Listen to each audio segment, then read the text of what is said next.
It's thinking. We are live and still have no music, but I'm aware that everybody can hear me talking. This time, the production errors are intentional. Hi, I'm Angie Rasmussen. This is Jessica Malati Rivera, and this is our new show that we're trying out. It's going to be a tight little half hour where we're just going to go over the breaking news in the world of health, which right now, I guess there's still a little bit of hantavirus news, but in my mind, not really, because the most important news has to do with the Bundibugyo Ebola virus outbreak that is occurring in the Democratic Republic of Congo and Uganda. And now, unfortunately, we have some very bad information that it has potentially gone to South Sudan. There's a preliminary positive case there in a part of South Sudan, actually, where there are thousands of refugees. So, you know, I hate to do this, but the breaking news today is that this continues to be an unfolding humanitarian disaster and national security crisis right in front of our eyes.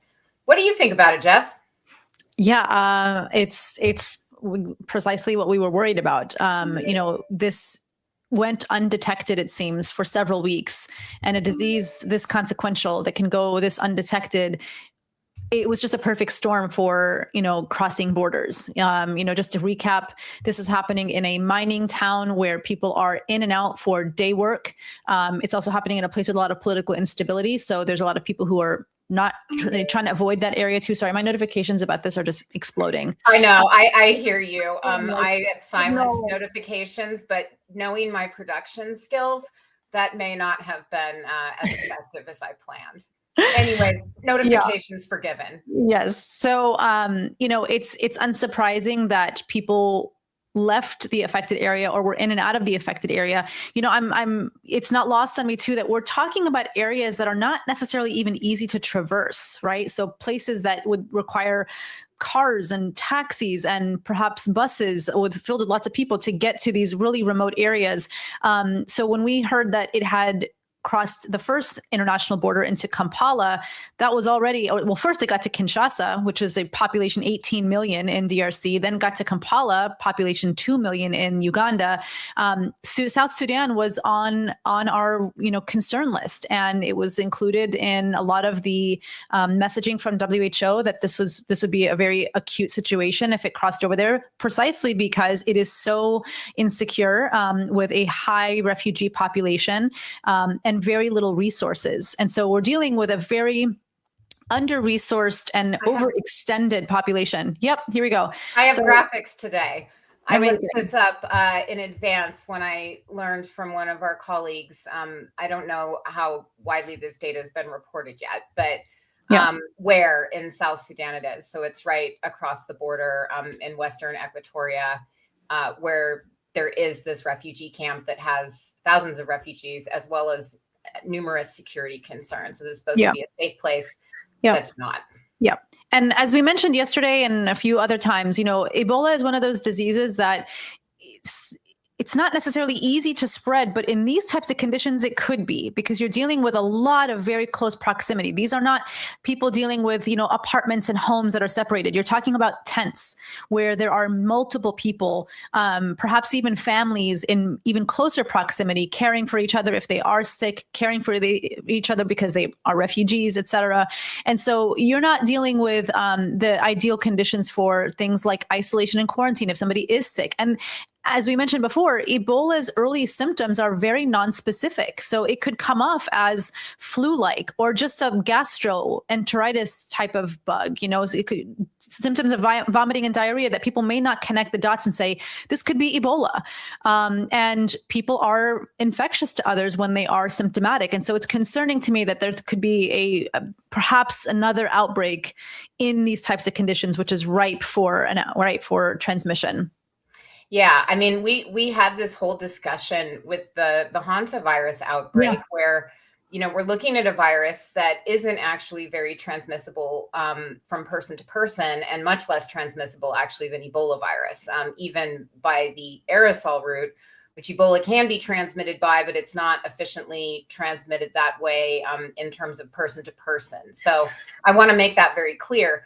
There are a lot of ways to get Ebola. there are not as many ways to pass it on. But in these conditions, just as for hantavirus, a virus that normally in other conditions would not be spreading so quickly can take off like wildfire. And that's exactly my concern as well. So Ebola is transmitted by inhalation, exposure, percutaneous exposure. So that's like a cut on your hand, blood, oral exposure, conjunctival exposure, your eyes, potentially exposure to your nasal mucosa. It can be sexually transmitted. If you get exposed basically to this virus, to your bloodstream, even through a mucosal entrance like your nose, your mouth, you will get infected with Ebola. And when you're in conditions like what you just described, Jess, like what are in these refugee camps, you have exposure to a lot of other people's bodily fluids. And one thing to note is that Ebola is transmitted most efficiently in two different settings: healthcare settings and funerals or preparing bodies for burial.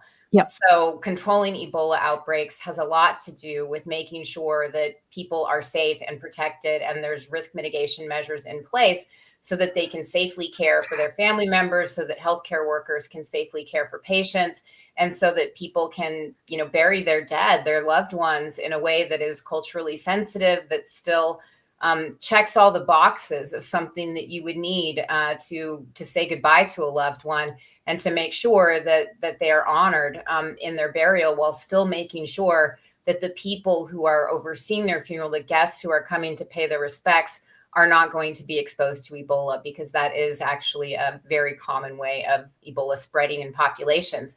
When you have a refugee camp where there's, no plumbing, no electricity, people are living in tents, they're very crowded conditions, there may not be enough food, there is sporadic violence, which is what this UN warning is about. Essentially, these refugee camps are supposed to be safe places for people who are fleeing war zones, and then the conflict continues to follow them. So this is pretty much the worst possible place that you would want to have an outbreak of a rare Ebola virus that doesn't have a vaccine, doesn't have countermeasures. The news just keeps getting worse. Every single day we hear something new about what a humanitarian disaster this is going to become. And many of the fears that we articulated, including what if it gets into refugee populations in South Sudan, it appears that they're starting to come true. And today, we woke up to find that the WHO, the World Health Organization, has issued its first situation report. So whenever there's an outbreak or a a public health emergency of international concern, or just an outbreak, even if it doesn't rise to the level of being a there will be these situation reports. So these are just updates on, what's the situation on the ground, how many cases are there, that sort of thing. And we see that these are the numbers that we were hearing about yesterday. We did a show last night with our colleague Saskia Popescu, and you're just going to be seeing lots of us. So brace yourselves. But Saskia told us that she had just seen reporting that showed these numbers right before we did that show. And you and I were both, holy shit, previously it had been 400 cases and 89 deaths. I think now it's up to more than 500 cases, over 130 deaths. These numbers are still vastly undercounted. And with this news about this presumptive positive in South Sudan, I think that we can expect to see that it's spread more widely to other countries too. I was surprised in the situation report to see that there have now been 12 cases identified in Uganda, 2 in Kampala. And it does sound like they've identified them and they're actively contact tracing. So that's comforting. But if there's this many cases, how many cases are we missing? Because we know, and as you said, the symptoms of Ebola look a lot like a lot of other diseases that can be in this part of the world. As you said, gastroenteritis. I mean, I think a lot of people don't appreciate that people vomit a lot when they have Ebola sometimes. They also have symptoms that look very much like malaria. And that's why, we've missed this. This wasn't detected early on because I think people were not expecting it to be Ebola, much less Bundibugyo virus. This is going to be a thing, I feel like, with how we pronounce this word. But this particular Ebola virus I don't think anybody's expecting that to emerge. The last time this Yeah. virus emerged was in 2012. So Yeah. it's been almost 15 years, and it's easy to see how you could miss that. Yeah. Unfortunately, it is an Ebola virus. So now we're seeing what that virus can do. Right, right. I mean, even if this is DRC's 17th outbreak of Ebola, it's, I think, only the third time we've seen Bundibugyo emerge in an outbreak like this. And so the same types of tools that we had for other Ebola outbreaks don't necessarily apply. And specifically, I'm talking about a vaccine, right? There's a lot of talk about, well, where's the vaccine? Well, there is one for the more common strain of Ebola, the Zaire strain.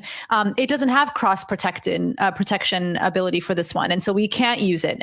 Historically, a ring vaccination campaign would be deployed pretty quickly, which is a very effective way to kind of control the spread by going from concentric circles for moving outwards to make sure that any possible person who is exposed or a close contact is immunized to prevent the further spread. We can't do that. That's not to say, though, we can't control this outbreak with the other measures, which I want to kind of highlight again, how directly involved the U.S. was in previous non-pharmaceutical intervention types of disease control. Vaccines are not the only way that we can stop Ebola. One of the most effective ways is by doing things like door-to-door contact tracing, isolation and quarantine, even communications training to help people understand how to understand the early symptoms, what to do if they do feel sick, et cetera. And the USAID program was directly involved with that. The USAID program cannot, and this is something that I'm still haunted by the words of Elon Musk, who's saying like, oh, sometimes we'll make mistakes like the Ebola one, we'll bring it back. They did not bring it back. In fact, we spent billions of dollars to finish the shutting down of USAID, $2 billion, which would have made an unbelievable difference in the infrastructure for Ebola prevention and control, and a meaningful difference in this outbreak in particular. If we look back at the numbers from the 2014 outbreak, we spent about $750 million.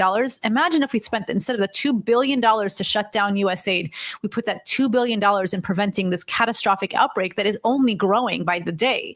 So, to just tell folks that what we were spending as taxpayers probably amounted to about $40 per person a year. And if that, right? I think it was 36 was like the actual raw number of what it would amount to per taxpayer in the United States to do incredible programs like disease surveillance and prevention and control measures.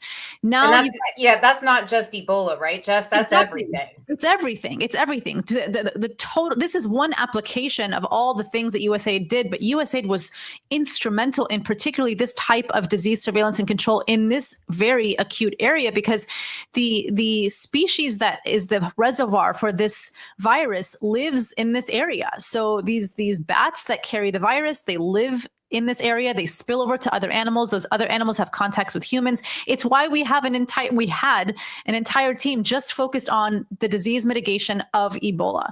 And now here we are throwing pennies at the problem to say that we're going to, I think from yesterday's thing, they said they were going to shore up 50 Ebola response clinics with what is it, $13 million? Something like that. Yeah. It's not mathing. That sounds like a lot of money maybe to some people, but $13 million is nothing when you're talking about setting up Ebola treatment units that are actually places that, people could maybe get treated and recover in. I mean, you could make a tent, a really shitty tent that's going to be terrible conditions where probably more people will get Ebola. This has happened in previous Ebola outbreaks. More people will get Ebola going into the treatment units because they aren't properly equipped.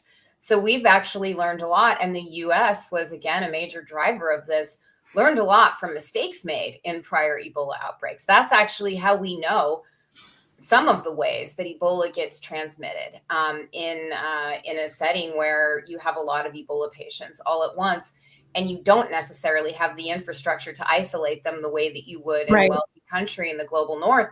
So you have to make do with what you have. And we've now, unfortunately, there have been so many Ebola outbreaks that we do have a lot of experience in building these things out so that they're safe. And as you pointed out, previously in some of our discussions and on our shows, the U.S. Army sent more than 3,000 troops to support this. And they actually helped build a lot of those Ebola treatment units. They helped they helped conduct diagnostic testing. They helped isolate and triage patients. They helped maintain PPE supplies.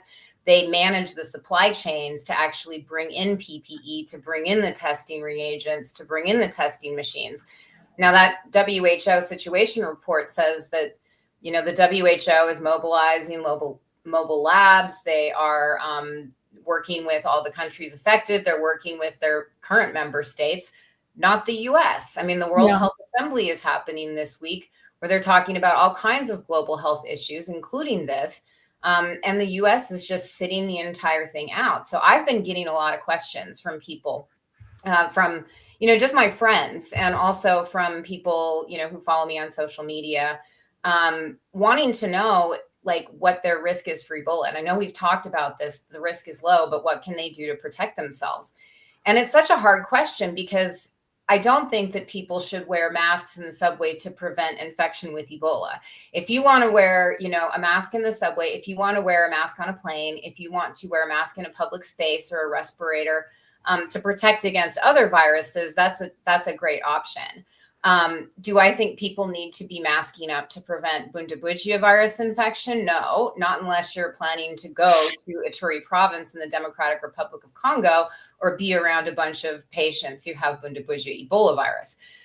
The risk for Americans is low, but the risk for Americans still exists because of this. What our government has done essentially is taken our investment in global health.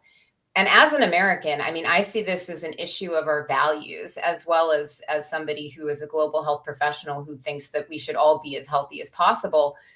Taking away that $36 that demonstrably saves thousands, millions of lives with those global health activities. It's a drop in the bucket. Yeah. It's less than you would pay if you subscribe to one of those, for just $5 a day, you could help this child eat gruel. This is actually $36 of your taxpayer money that is going to create good in the world. And as an American, I always felt that we had a higher moral standing in the world, because it was one of our values to actually do that, to invest in doing good in the world. And we found that when that happened, that actually paid off, because it works for America's diplomatic standing on the world stage. It helps the American economy in terms of research. You mentioned the reservoir for Bundibugyo virus. We have no idea what it is. It's probably a bat, might be several species of bats. We've never found it. We don't know if it goes into an intermediate species. Other Ebola outbreaks intermediate species have been implicated in them, but we don't know if we don't even know what the species are. This is why research was incredibly important for this. Yeah. So we understand where these viruses come from. We can prevent them from reemerging. We can understand the viruses better so that we can make vaccines, which, as you mentioned, we don't have. And this virus is still an Ebola virus, but it's a different species. So it's different enough from OG Ebola virus, that the vaccines probably aren't going to work, and we can't use vaccines that probably aren't going to work on human beings. We can't do that ethically, and we wouldn't do that. Talk about something that would degrade trust further. But there's all this talk about trust constantly. Yeah. I would say that the thing that America has done to betray the world's trust is to just say, you know what? We think that President Trump should have this money and should be able to do whatever he wants with it, build ballrooms, whatever. And these people should just die. And the fact is, Elon Musk talking about, we think Ebola prevention is important. No, he doesn't. The people who are affected by Ebola are some of the poorest people in the world. They are not white people. And Elon Musk doesn't like not white people. He doesn't like poor people, or he just doesn't care about them. And neither does really anybody in the US government. They are poor, non-white people who live in a quote unquote shithole country. And so it's okay, according to this moral view of the world, to just let these people die. And I completely don't accept that as an American. I don't think that that is consistent with my values. I think that is wrong. And I deeply resent my government speaking for me in this way by withholding PPE by withholding resources that will literally save lives. And the fact is, this is why Americans should be concerned. Do you think that thousands, maybe even more, of people dying in another country won't have some kind of effect on you in terms of national security, in terms of the global economy, in terms of potentially having more disease outbreaks that go further?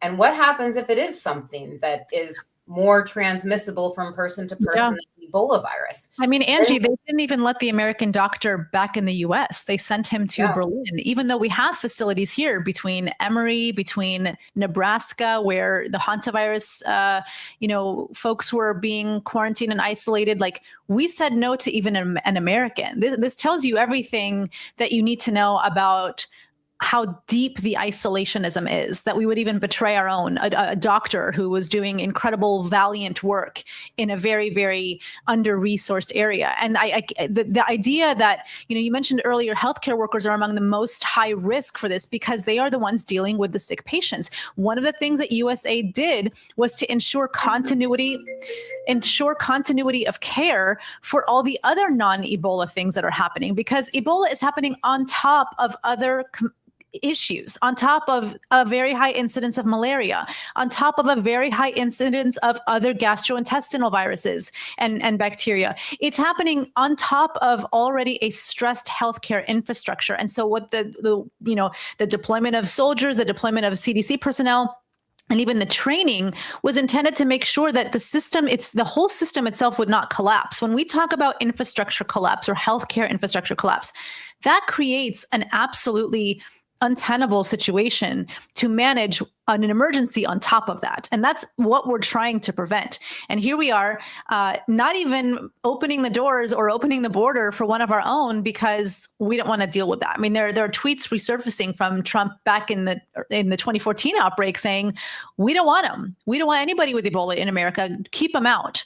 And we know travel bans do not work. They cause more harm. They can exacerbate lots of problematic sentiments like racism and xenophobia, very, very problematic associations with types of behaviors and cultural practices and diets, et cetera. And we're just digging our heels into the isolationism, into the, deeply selfish America first sentiment when we've been saying this about every single disease. A disease over there, wherever there is, can be a disease over here in one flight, one ship, whatever it takes, because these diseases do not care. They just need a person, a body to get across the border. And this, people are right now freaking out about the World Cup and what this means for Houston. And look, I think you and I are aligned that we're not worried about a massive outbreak or emergence of Ebola in Texas or even from the World Cup. But it's not helping, though, that the sentiment that they're reinforcing about keep them over there so that if people do come here, that's going to create a whole host of other problems, political problems, social problems. And I'm really worried about that. I'm actually worried about people being in harm's way because of racism, because of xenophobia, because they would assume anybody from Africa might be carrying Ebola. I mean, how absolutely mental is that? Yeah, I mean, this was the assumption back in 2014 when Trump tweeted that. And what he actually tweeted was all caps, "We don't want them here."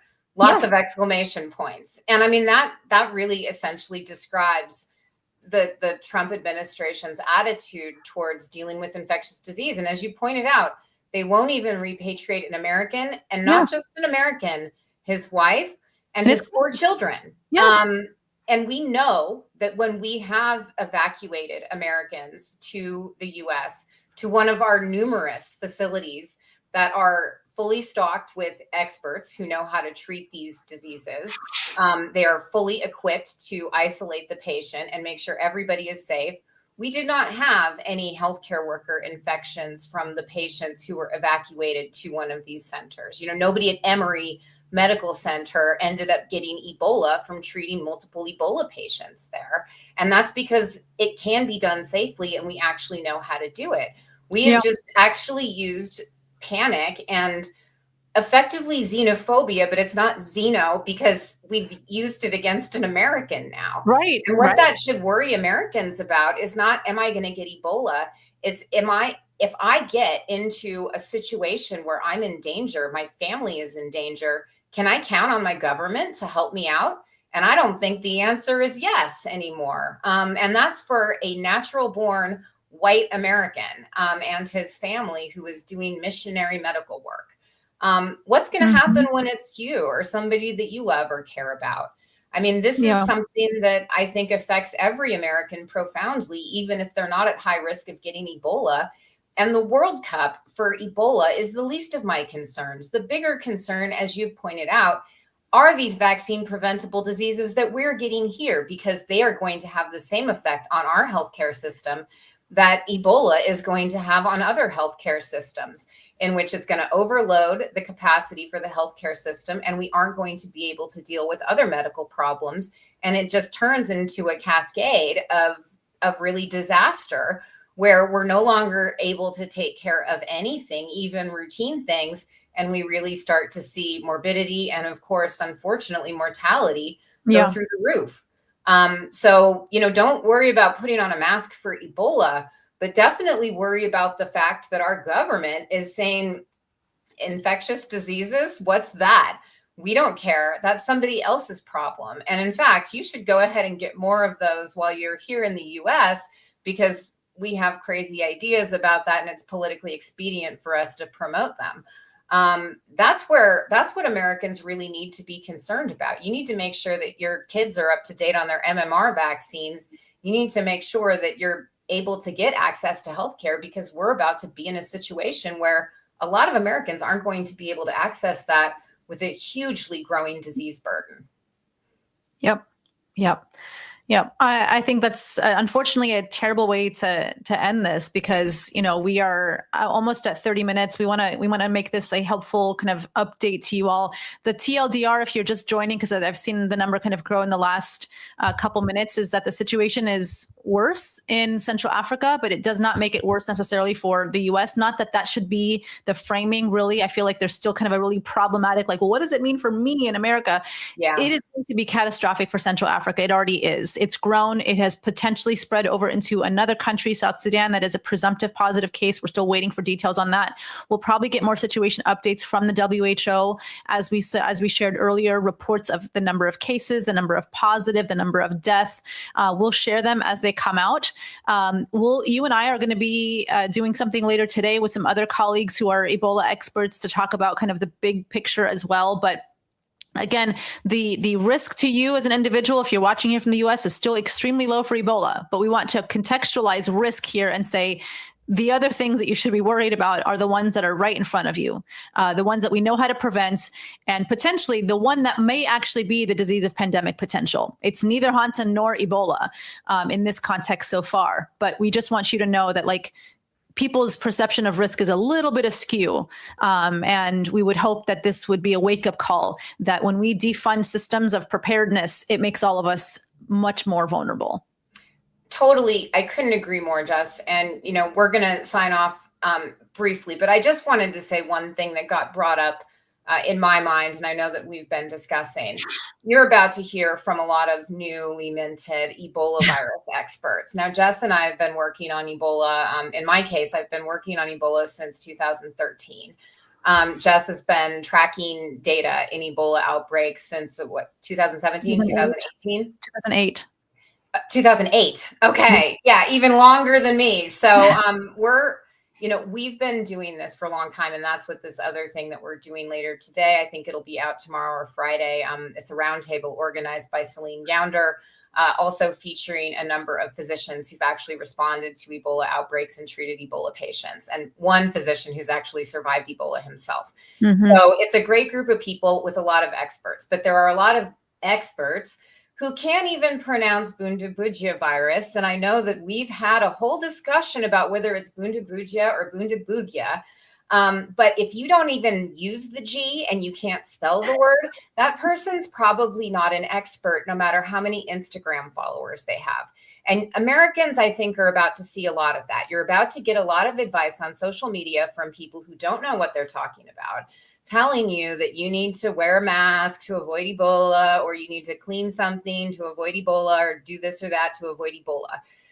Again, you don't need to worry about if you need to start worrying about avoiding Ebola, we will let you know, and we will let you know what you have to do. But unless you're planning to go to the DRC or Uganda or South Sudan and be in an outbreak zone or around Ebola patients, you don't need to worry that much about Ebola. You need to worry about what we were just talking about, the fact that we don't have a functioning healthcare system anymore. And what you do about that is you vote and you scream about it as often as you can, and you tell people about it so that people know what we're facing. Because in a democracy, it requires all of the people to get together and demand that our interests be taken seriously, because it is a government by us.